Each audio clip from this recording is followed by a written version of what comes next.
धरना प्रदर्शन हुआ मानगो नगर निगम में, वो कितना सही मानते हैं आप इसको? देखिए, लोकतंत्र में सबको अपनी आवाज़ उठाने का अधिकार है, अपनी बातों को रखने का अधिकार है। इसी प्रक्रिया में हमारे पश्चिम से विधायक सरजू राय जी ने अपनी बातों को रखा, हम उनका स्वागत करते हैं।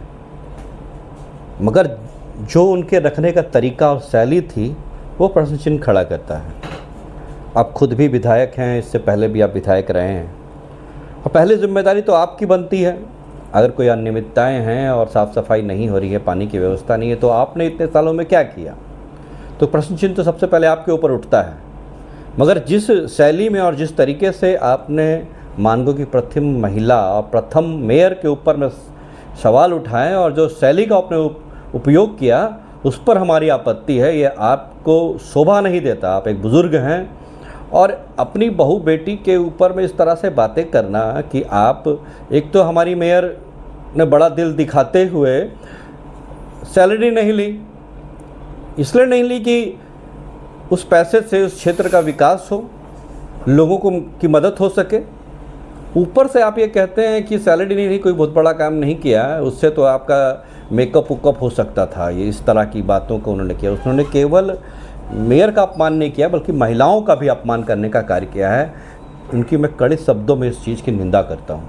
आज कांग्रेस के नेताओं द्वारा और महिलाओं के द्वारा विशेषकर प्रार्थना सभा का रखा गया था कदमा में, आप उसको क्या मानते, किस तरह से देखते हैं? देखिए, हमारे जो महिलाएं हैं, जिन लोगों ने प्रार्थना रखी और उनको अनुरोध किया होगा इस बात का कि उनको ऊपर वाला सद्बुद्धि दे, इस उम्र में जा कर के इस तरह से बातें नहीं करनी चाहिए। आप बड़े हैं तो बड़ा दिल दिखाना चाहिए और समाज को एक मैसेज जाए कि आप विधायक हैं और विधायक की कार्यशैली कैसी होनी चाहिए, आपकी बातों से पता चलना चाहिए। क्या आपको ऐसा लगता है कि राजनीतिक नेताओं में, विभिन्न पार्टियों में भाषा को नियंत्रित करके आगे कोई भी किसी तरह की बात को रखना चाहिए? निश्चित रूप में भाषा की शैली आपके मर्यादित होनी चाहिए, संवैधानिक होनी चाहिए। अमर्यादित भाषा का प्रयोग किसी को भी नहीं करना चाहिए। कोई भी अगर इस तरह से भाषा का प्रयोग करता है तो राजनीति में इसको स्वीकार्य नहीं किया जा सकता है। और राजनीति में ही नहीं बल्कि आम जीवन में भी आपको बड़े छोटों का लिहाज करके, महिलाओं का लिहाज करके ही बात करनी चाहिए। सरजू राय की जो बयान है, कांग्रेस इसको किस रूप में आगे, इसको सरजू राय से क्या माफीनामा भी मांगा जाएगा? कांग्रेस क्या किस रूप में इसको? देखिए, वो बड़े हैं, है ना, बड़ों को हमेशा बड़प्पन दिखाना चाहिए। गलती उनसे हुई है तो उनको अपनी बेटी बहू समझ करके उनसे निश्चित रूप में उनको अपनी खेद प्रकट करना चाहिए और ऐसी बातें ना दोहराई जाए। कोई भी राजनीतिक पार्टी के लोग जब भी बातों को, कोई भी आंदोलन करें तो संयम हो करके अपनी बातों को रखें। क्या आप सभी दलों से महिलाओं को सम्मान और राजनीतिक मर्यादा बनाए रखने की अपील करेंगे? निश्चित रूप में मैंने पहले भी आपको बता, फिर दोहरा रहा हूँ कि राजनीति में गलत तरीके से बात करने का कोई स्थान नहीं है। अगर आप इस तरीके की भाषा का प्रयोग करते हैं, इसका मतलब है कि वो आपके चाल चरित्र को दर्शाता है कि आप किस लेवल के नेता हैं। और जनता इस पर आने वाले समय अपने तय करेगी कि आपको पुनः विधायक बनाया जाए या फिर आपकी उम्र का तकाजा में देखते हुए आपको रिटायरमेंट दी जाए।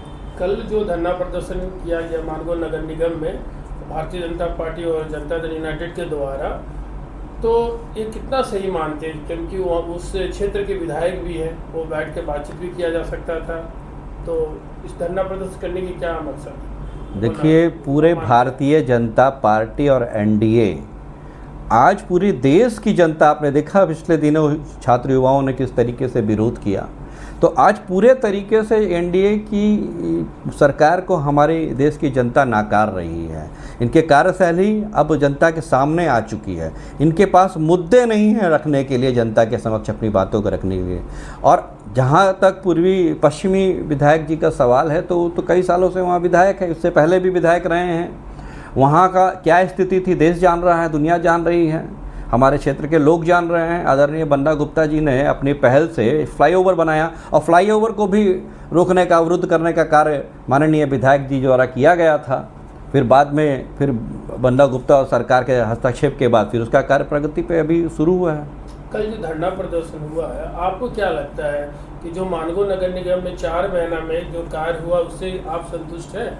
देखिए, बातों को समझने की आवश्यकता है। अभी 4-5 महीने पहले जो मेयर का चुनाव हुआ, सरजू राय जी ने अपना कैंडिडेट उतारा था भारतीय जनता पार्टी के सपोर्ट में, और उनको मुँह खानी पड़ी।